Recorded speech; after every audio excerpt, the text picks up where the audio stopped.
From KQED Public Radio in San Francisco, this is Forum. I'm Mina Kim. California voters approved Proposition 64 last November, legalizing the recreational use of marijuana. That means those 21 and over can now possess up to an ounce of marijuana and grow up to 6 plants, and soon they'll be able to buy recreational cannabis.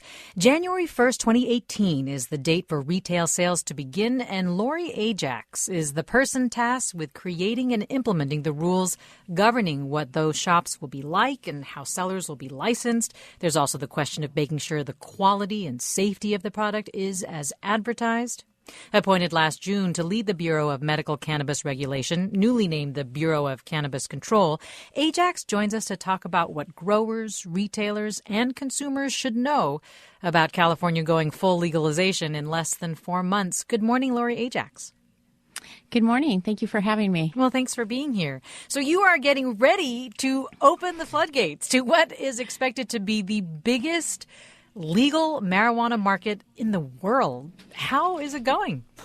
It's a little busy right now. So as you could probably imagine, we've got a lot still to get done, but we're working through it, and we're excited to get up and running on January 1st of 2018. Well, the Sacramento Bee reported last month that up to 82 people need to be hired. Software has to be written to accept applications for thousands of people hoping to basically legally sell recreational marijuana, and that the regulations for governing those sales are still being finalized. Is this about where you are? Well, it's doing everything simultaneously. So we are doing a lot of hiring. So we're ready for when we start accepting applications. We're finalizing both our adult use and medical regulations. And so, and we're also having an online licensing system. So it's going to make it easier for our applicants to apply online instead of having to come in person to our offices. So is that software system ready to go? It will be ready to go, and we're hoping to be able to accept applications prior to January 1st, so we can start processing them. So it puts us in a position to issue licenses starting at the first of the year. What's the process for getting a license? So right now, we are finalizing that process through our regulations, but we do still have our draft medical regulations that we published at the end of April, and it gives a lot of it outlines the requirements that our applicants are going to have for an application. We're also going to have temporary licenses available on January 1, 2018. So those requirements will be coming out shortly. And the big requirement to get a temporary license is that you have to have a license permit or other authorization from the local jurisdiction. So they're a big part of this process. Yes, when we passed Proposition 64, we certainly also gave localities wide latitude to determine how they would implement it. And so basically the jurisdiction that they're applying from has to have approved commercial recreational pot within their jurisdiction. Is that right? Yes, depending on the license type they're getting. So, some currently already approve medical use for commercial cannabis, but they'd also have to approve adult use also, depending on the license type the person is requesting. And that also involves a background check of the person as well, doesn't it? It does. But for the temporary permits, that's really going to be some basic information and making sure they have local approval. And then we would issue a temporary permit for 4 months, and that would allow the applicant to get into their full permanent application into us and give us time to actually do the background in order to issue licenses at the first of the year. I see. So when you say temporary, it's like you're saying provisional in a sense, pending a good background check and everything else. That is correct. Where do you think the first recreational commercial license will be? Wow, that's a great question. So we're hoping it's going to be all over the state geographically and all over the supply chain. So, we're looking at right now where localities are approving these sort of things. And so I'm not quite sure, but You have any guesses? Probably. If I had my guess, it wouldn't. I'm sure we're gonna. The Bay Area, Sacramento, may be where some of the first ones are, but we're hoping to issue a lot across the state because we really want to make sure that we're meeting the needs of the community and the states. Once these retail shops are up and running, actually, how soon do you think retail shops will be up and running if you're going to be beginning accepting applications at the end of this year and issuing temporary licenses probably within the first month? How many will exist, do you think, by the end of January 2018?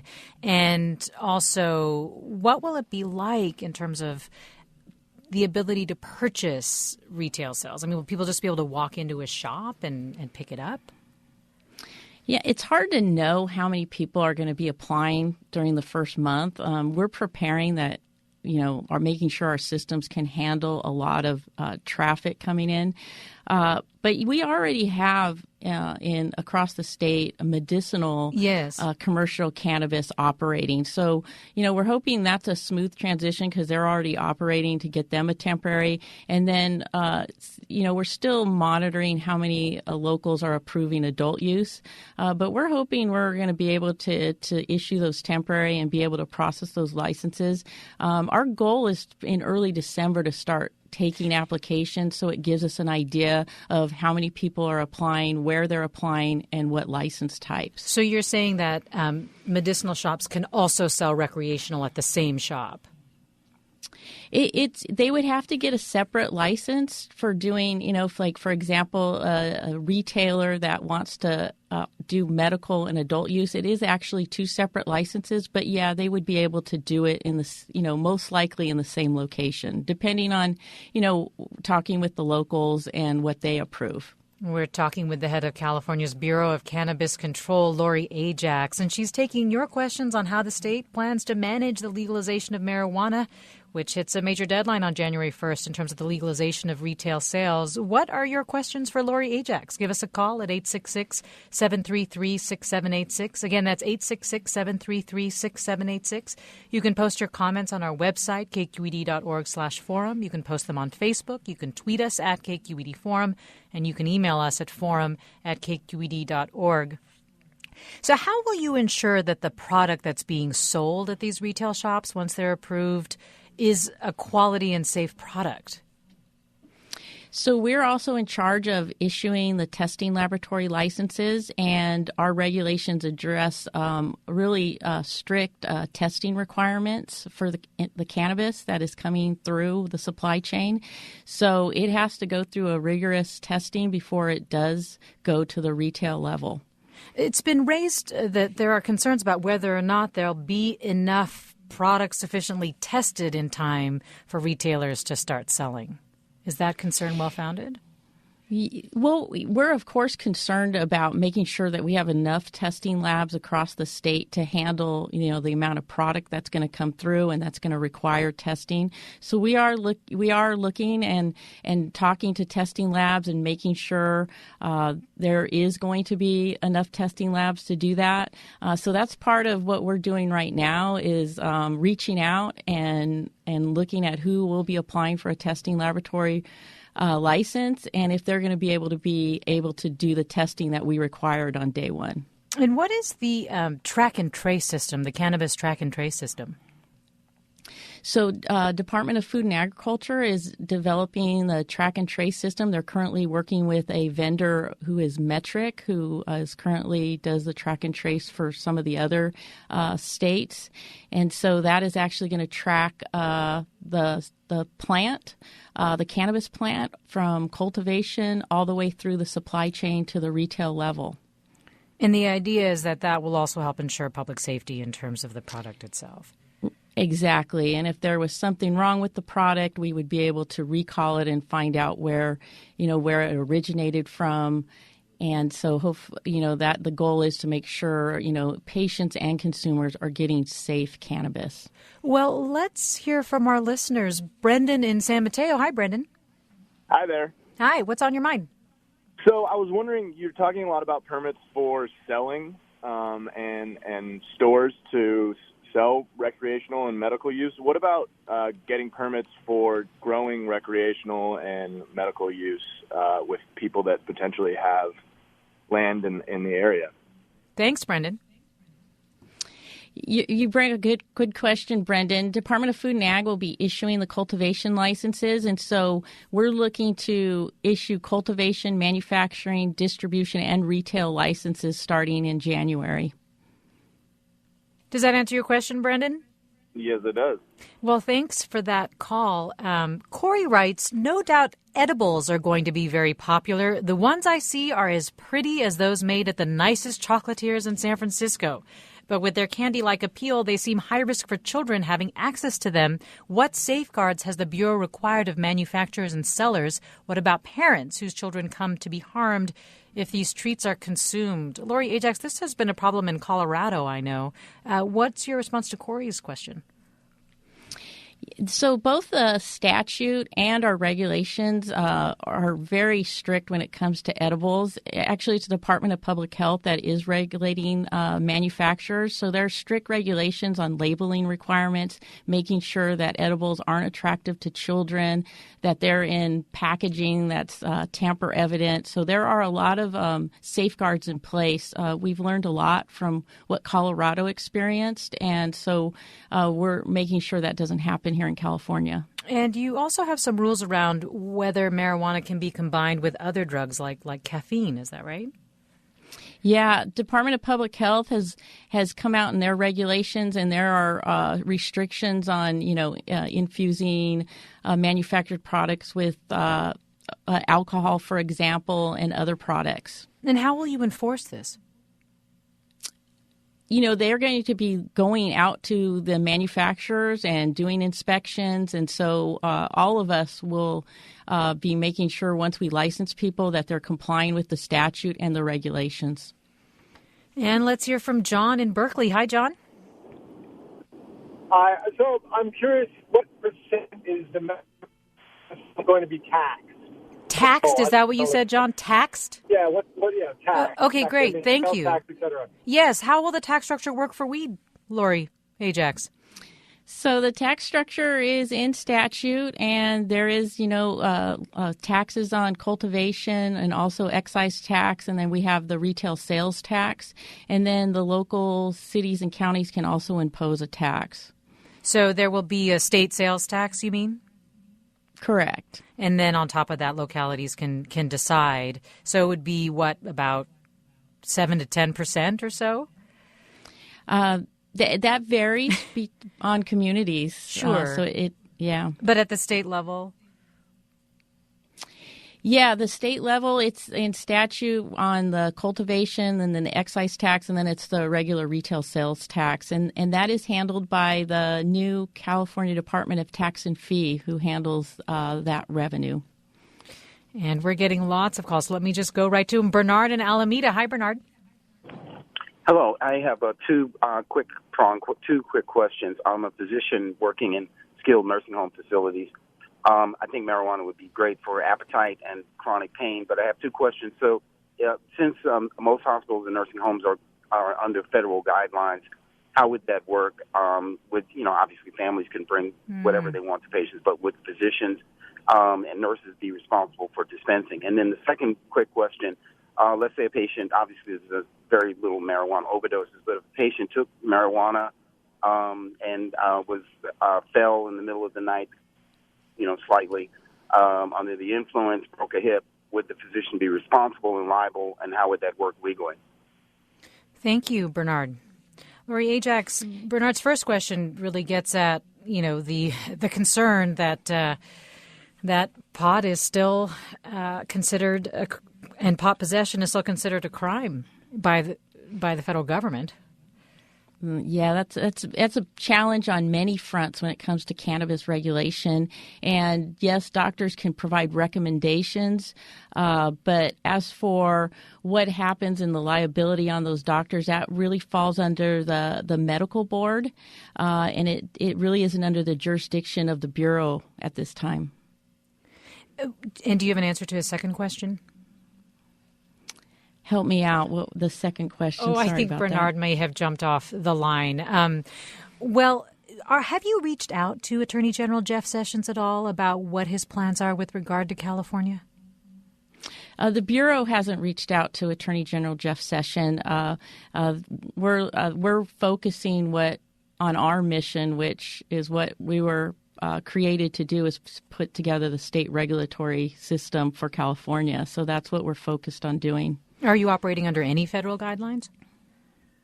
Yeah, currently we still have the federal guidelines that were in place with the previous administration, which is the Cole Memo, and we're making sure that our regulatory structure is going to meet those guidelines in the Cole Memo as it relates to making sure it doesn't get into the hands of cannabis, doesn't get in the hands of children, that we're trying to prevent diversion, making sure the general public is safe. All right. Well, let's hear from Steve in Novato next. Hi, Steve. Hi, I'm calling about the pricing of cannabis. I just moved down from Portland, Oregon, where you can get a ounce for $100 to $120 or a gram for $5. And I heard that California, there's eighths, which is 3 grams, going as high as 70, which would be $560 an ounce. And if it's that high with the regulation and the taxing, I don't think it's going to help the black market. I do like the fact that California is going to let anyone, household 21 and over, grow 6 plants. That might help with the pricing. But for people that cannot grow, 70 an eighth or 500 an ounce seems out of reach. Thanks, Steve. Yeah, I think depending on where you go in California, you're going to see different prices. And that's one of the reasons as we go forward with developing our regulations, we're trying to make sure that our regulations aren't so onerous or expensive to comply with. So we obviously want to minimize the black market and make sure we're getting people into the regulated market. So that's an excellent comment. And we are concerned about that, too. There have been, yes, very much concerns about the black market, in part because California produces so much more cannabis than it consumes as a state. And so people are feeling like, well, reasonably, then they will try to sell that across state lines, which is still illegal under Prop 64, correct? That's correct. And so what's the incentive, Lori Ajax, for people to come out of the shadows into a highly regulated, state-sanctioned market and to drop the illicit one altogether? Well, I think it's continued outreach and continue working with the industry. I mean, there's been a tremendous outpouring from the industry who do want to be regulated. And I think we continue to listen and being transparent and make sure we put in regulations that make sense.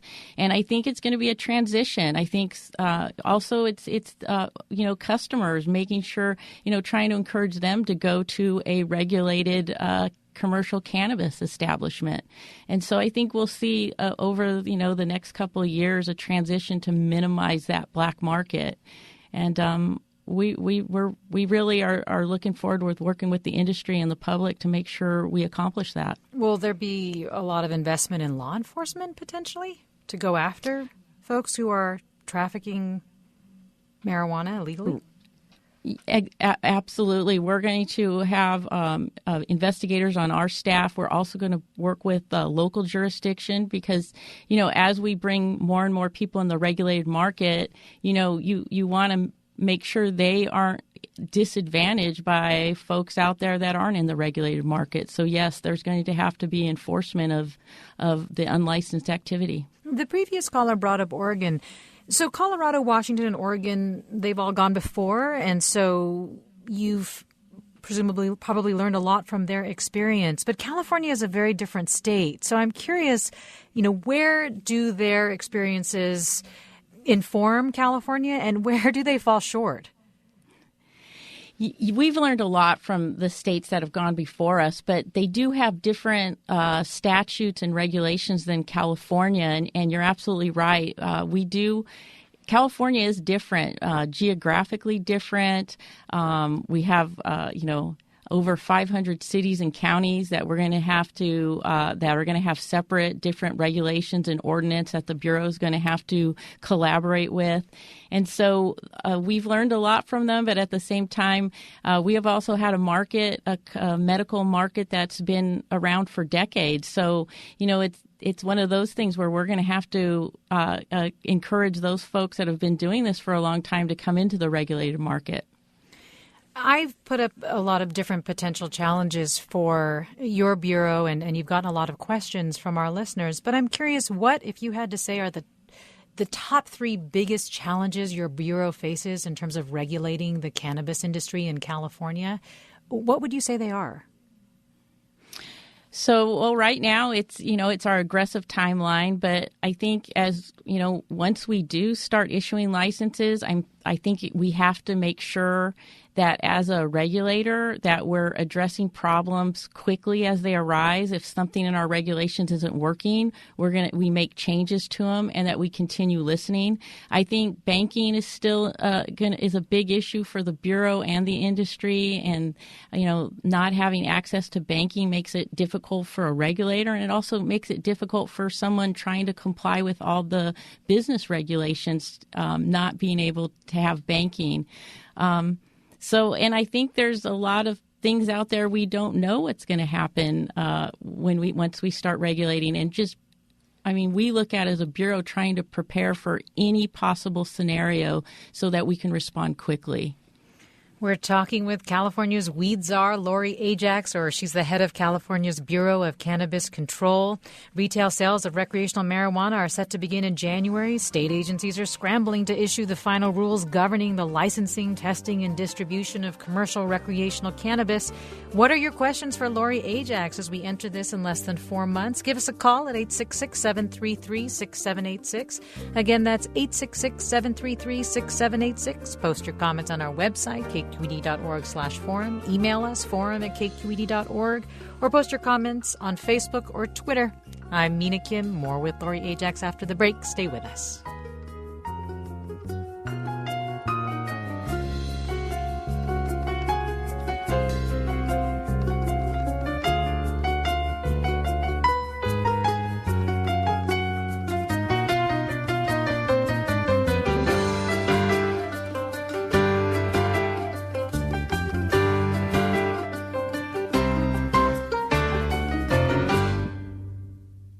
You're listening to Forum. I'm Mina Kim. When California voters passed Proposition 64 legalizing recreational marijuana, they were promised a safe, legal, and comprehensive system allowing adults to use the drug while keeping kids safe. They were also promised a highly regulated commercial market and benefits to the state from all the new tax revenue. The person responsible for making all this happen is Lori Ajax, California's weed czar, and she's taking your questions this morning. Carol asks, marijuana smoke is listed as a carcinogen on California's Proposition 65 list. Why isn't this information required to be disclosed at the point of sale? Lori Ajax? Well, there is going to be a lot of requirements under Prop 65 and other laws for disclosing any dangers there are to the public. Okay, and will that be included at the point of sale, or? I think we're still working through what's all going to be required for our retailers or any of our licensees, and of course we want to make sure that we're making sure they're all putting the appropriate signage and label information on all packages. Well, speaking of point of sale and tweets, how will you protect against underage sales? Yeah, that's a big concern for us because we want to make sure that minors aren't getting a hold of cannabis. So retailers were required to they'll have to ask for identification for anybody buying cannabis. And if somebody is 18 or older, they can purchase cannabis for medical reasons, but they will have to have a recommendation. And then we'll be doing spot checks of all the retailers to ensure that they aren't selling to minors and they're doing what they're supposed to do with checking IDs and following the proper procedures that we'll have outlined in our regulations. Well, speaking of enforcement, Ben asks, are there methods for law enforcement to ensure the drivers are not stoned? Now, Lori Ajax, it's illegal for recreational users to have weed in their cars, right, at all? No, there's been some changes recently on some of the open container laws with cannabis. And so it's something people probably should, in the vehicle code, take a look at. But we're also doing a study with the University of California at San Diego. They're currently doing a 3-year study that they're looking at the effects of cannabis consumption on motor skills, and they're working with the California Highway Patrol to look at some better ways to detect, cannabis consumption in drivers and when they're impaired, and looking at that we're in the 2nd year of that study currently. So does that mean that the state has not yet come up with a level, say like it's come up with blood alcohol content rules? Yeah, in California there is no level. And the other issue that comes up, of course, is the fact that marijuana remains in your system long after the high wears off, for weeks, as I understand it. So what is a potential test that would ensure that even if somebody, may have marijuana in their system, that they weren't driving high? Yeah, currently, law enforcement's doing what they've always done to detect impairment by doing tests on the roadside, blood tests, urine tests, and so. But again, those might show levels, right, when the person is not under the influence. Yeah. And that's what makes this study that University of San Diego very important, to look at different ways of how to detect impairment, maybe better ways than how we currently do them. And so I think, going forward, you're going to see a lot more research in the study of cannabis consumption. I heard that mouth swabs was something being considered. Is that promising? I don't know, but I know they're looking at all sorts of ways to detect, yes. So I think we're going to see a lot coming forward, and a lot of people, like I said, getting into doing a lot of research and development. And I think that's important for California. And let's go back to our phones. Again, that number to call is 866-733-6786. Paul in Vallejo. Hi, Paul. Hi, good morning. Why is it that there are 2 different licenses, one for medical and one for recreational? Is there a product difference? Is there a strength difference? Paul, thanks. Why isn't it all just one license? Thanks. Great question. Yeah, Paul, the state law requires that folks have to have separate license, whether they're going to be dealing with adult use cannabis or medicinal cannabis, and they also have to be tracked separately. And then there's some of the regulations as it relates to manufacturers, there may be different potency depending on whether it's medical or adult use. Well, Paul, thanks for the question, and let me go to Alvaro in Mill Valley. Hi, Alvaro. Hi. I operate a medical cannabis delivery service, and it's out of Marin. We deliver to Marin and San Francisco. Marin County does not require a business license. So how do we qualify for a state license if we're not required to have a local license, even though we have a permit, a seller's permit, and we paid about $500,000 in sales tax? Alvaro, thanks. Lori Ajax? So for order for the Bureau to issue a license in Marin County, we just have to make sure we're not going to violate any current ordinance or regulation in place. So each time we get an application for a license, we will be contacting that local jurisdiction and working with them to see if we can issue a license there. You don't necessarily have to have a paper license, but we do have to have some kind of authorization from that local jurisdiction saying that you are okay to operate in that county. Alvaro, thanks for the call. Let me go to Lillian in San Francisco. Hi, Lillian. Hi, good morning. Thank you for taking my call. Sure. My question to Lori, I want to make sure I got the name right.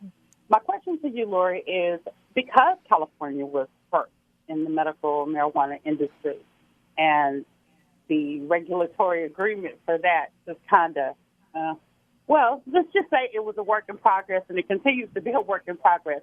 Moving now to recreational, how close to federal compliance for controlled substances are you hoping to get with the regulations for recreational versus what was done in California with the medical? And my second question is, with California being first and setting a precedent for the medical, and establishing the recreational regulations, and we're so close to January 1st. My question is more of a concern. How do we represent California in the cannabis industry with a better regulation process than the other states that have provided it so far? Does that make sense? Lori Ajax? Yeah, I think so. For your first question, we're making sure that we follow the current federal guidelines under the Cole Memo for our regulations, because that's extremely important, because we want to make sure we have a comprehensive, robust regulatory system. As for the medical regulations, I think if I understood you correctly, even though we've looked at other states, we're not using their regulations. We're looking at what our statutes require. And then we've done a lot of listening to the industry. For all the staff, for all the state agencies involved, we've done a lot to work with the industry, to learn from them, to look at some of the local jurisdictions that already have medical cannabis licensees in their jurisdiction, and finding out what worked for them and what didn't work for them. And then, like I said before, if we find that something's not working well, then we can make those changes and, not take, one thing with, state government, you want them to respond quickly. Well, Lillian, I hope that answers your question. I want to ask this question from a listener, Lori Ajax, who writes, why were the regulations not written in the same form as tobacco or alcohol regulations? The county-level regulations are completely ridiculous in Sonoma County, and that is why barely anyone has applied for a permit. If we're going to regulate marijuana as a mind-altering substance, why not regulate it in the same way as existing legal drugs? And, of course, Lori Ajax, you were head of the bureau that regulated those other substances. Yeah, I came from the Alcoholic Beverage Control, and we do look at what they're doing in alcohol and tobacco, and you're trying to take the best practices and what work there, and look at how it relates to cannabis. But cannabis is a different product, and so I think we're making sure that we respect that, and we look at how it's currently being regulated by some of the locals and cities, and then putting into practice our regulations. Now, our regulations are the base for the entire state. Cities and counties can be more restrictive, and the state does not have jurisdiction over telling a city or county what ordinances they are going to put into place for their jurisdiction. Well, let's hear from Roberta in Berkeley. Hi, Roberta. Hi. Thanks for my call. I'm a patient, and I have both cancer and lupus. So I use medical marijuana, and I have for several years. And so, of course, I use strains that don't have so much TLC. I use types of marijuana that particularly don't get you high. They have the chemicals that are basically designed for pain relief, but not so much to get you high. So when I called into the state to try to get a license this year so that I wouldn't be paying taxes, the woman told me, I called into the county, and she told me that it would cost me $140. Well, I'm on a very, very limited income. So to cough up $140 might sound like nothing to many people, but to me was a great deal of money at one time. And so my question is this. For those of us who are patients, to get a license from the state that cost $140 at one clip is often a lot of money. And I'm very troubled by this. I'm very troubled that the state is making money off the backs of very poor people in order to get the medicines that we need. Lori Ajax? Yeah, and I think you're talking about the medical marijuana program that's handled by the Department of Public Health. And yeah, in order for them to continue administering that program, they do charge a fee, and it's handled throughout all the different counties throughout the state.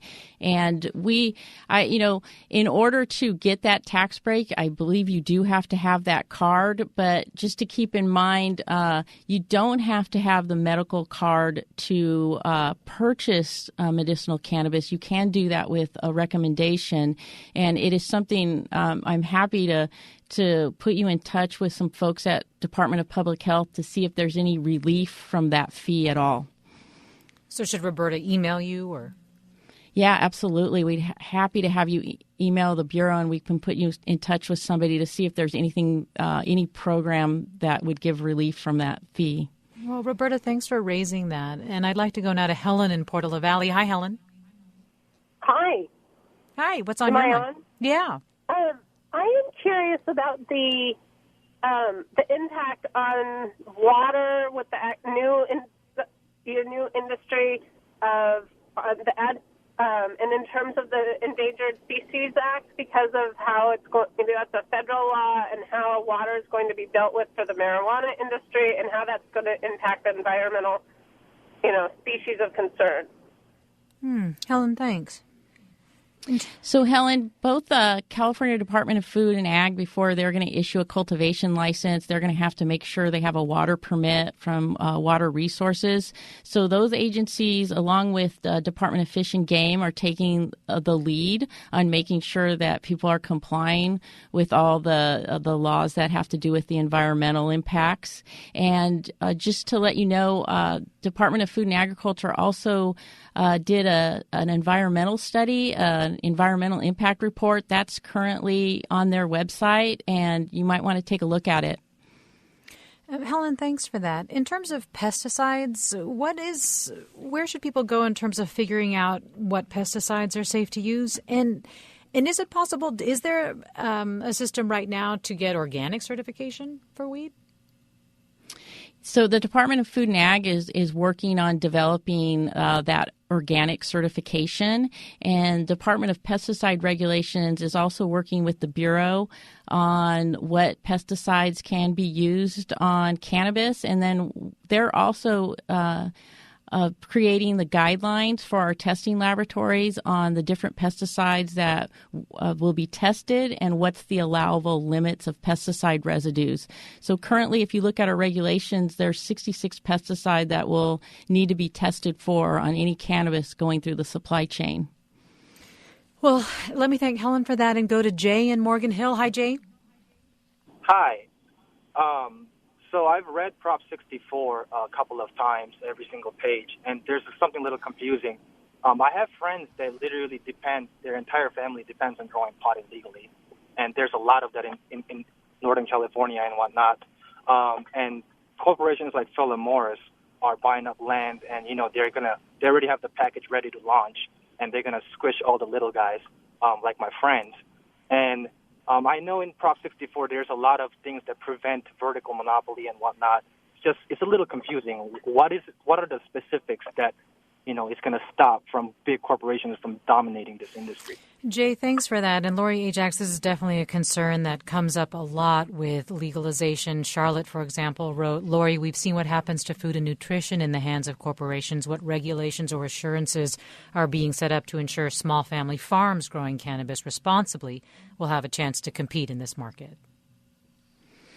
Well, I think once again, it starts with both the Bureau and working with the local jurisdiction, because both of us are responsible for, before we can issue a license, we have to make sure they're in compliance with the locals. So I think we are very concerned, too. We want to make sure that the folks that have been operating, a lot of small businesses, and sometimes when you have regulations, it makes it tough for folks that haven't been operating under a lot of regulations. So for our part, we're looking to make sure we're working with the locals to ensure that we are licensing folks that have their small businesses, also making sure that our regulations are easy to understand and that they can comply with them. So we don't want to make it burdensome for folks that aren't used to these regulations. We want to make sure that they can comply just like the big guys. So we want to make sure we have a competitive marketplace, and we're committed to making sure that happens. Again, we're taking your questions for Lori Ajax, the head of California's Bureau of Cannabis Control, otherwise known as California's weed czar. And we have a question from Susan, who writes, will Sacramento help in supporting and protecting Californians who are cited by the feds if they come in to arrest and prosecute? Well, I think our Attorney General is going to assist us with whatever we need when there's ever federal. Yes. I'm sorry. No, Attorney General. Thank you for making that clarification. So, we're hoping that our regulations and what we're doing in California serves as a model across the nation, and but I'm sure we will have the necessary assistance if needed if there were to be any federal intervention. Well, William writes, I want for the days when city buses did not advertise pot. Friends from Colorado say they went through the giddy phase and now things have calmed down. Looking forward to that phase. I imagine, Lori Ajax, you're looking forward to that phase as well. But what William's question reminds me of is I'd just like to get your thoughts on what you think California will look like in a decade now, once full legalization has been in place for a while. You've mentioned things like effects on tourism and other things like that. So can you just paint us a picture a little bit about what you anticipate potentially for us? Well, obviously, we do hope things calm down and even out. But, one could hope that it's a thriving industry and it's a competitive marketplace. And I'm sure over the next 10 years, we're going to see a lot of different business opportunities and different business models. And so I think much like the alcohol industry, you're going to see a lot of different cannabis business models. Such as? It's going to continue to grow. Do you have any examples? I people right now they approach me. You've got restaurants that want to pair cannabis with food items on the menu. You have folks that have talked about being able to do tastings and pairings and maybe open up buds and breakfasts and all sorts of business models. So I would hope in 10 years you're going to see a thriving industry.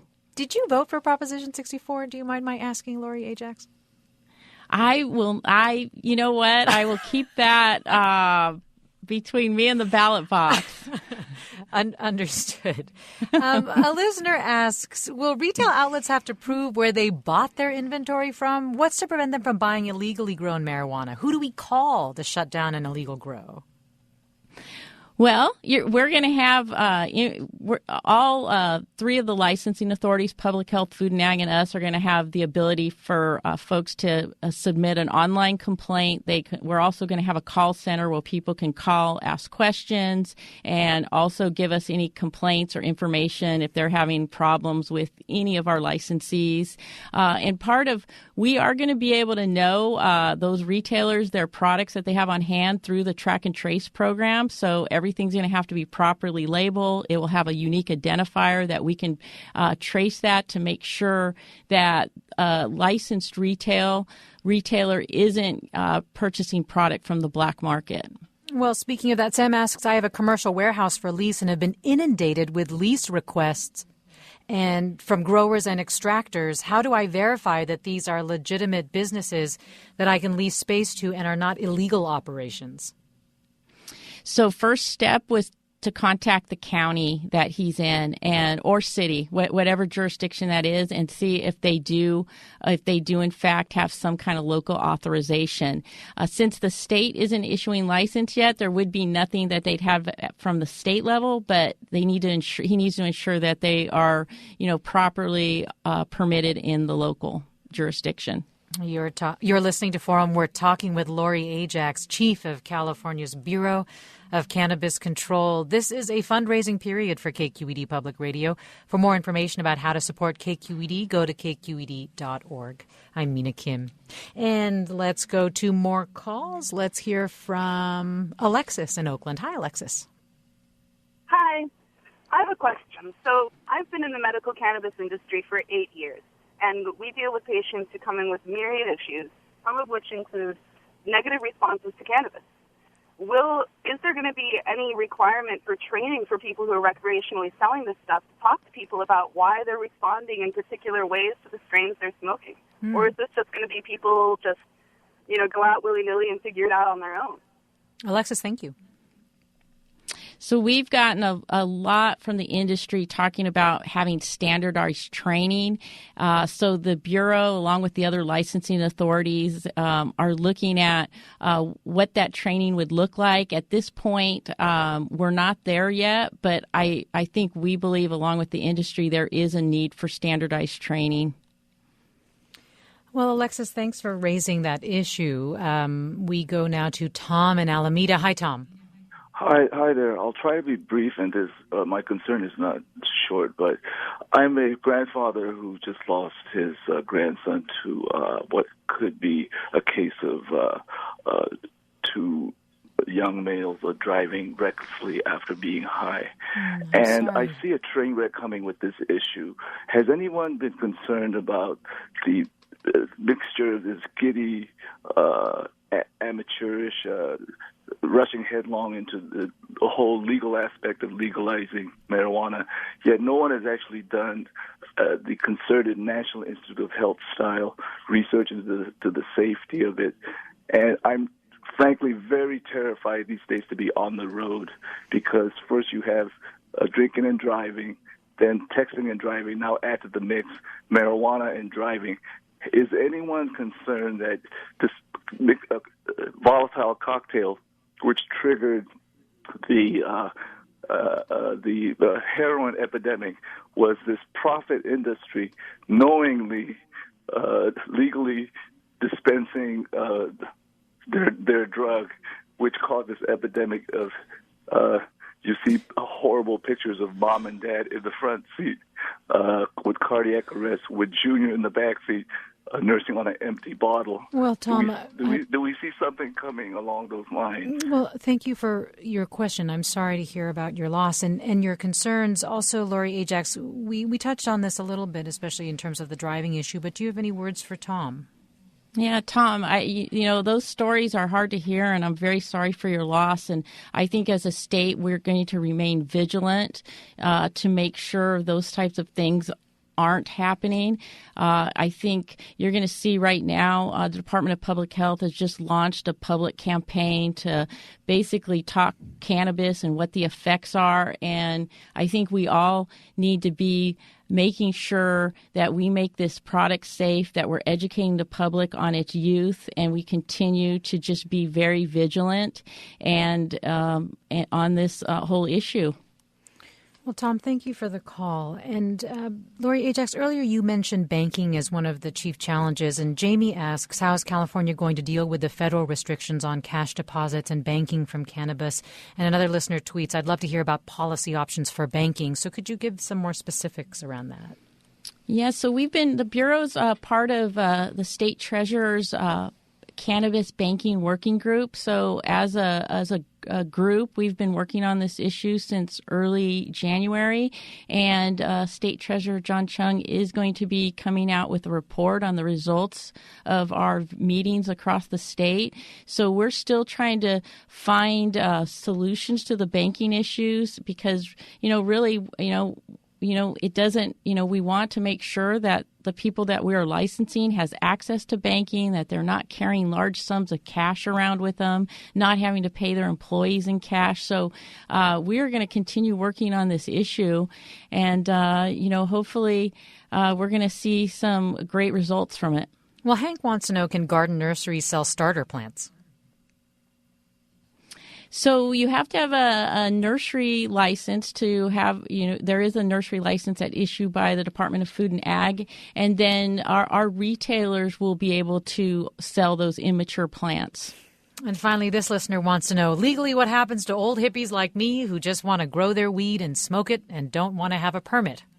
I imagine it's keep it to 1 ounce or 6 plants. Yeah, exactly. So they have still the ability to do personal cultivation. Local jurisdictions can restrict outdoor personal cultivation, but not indoor cultivation. So I think he's still in luck that he still can do that. Well, Lori Ajax, thanks so much for joining us this morning.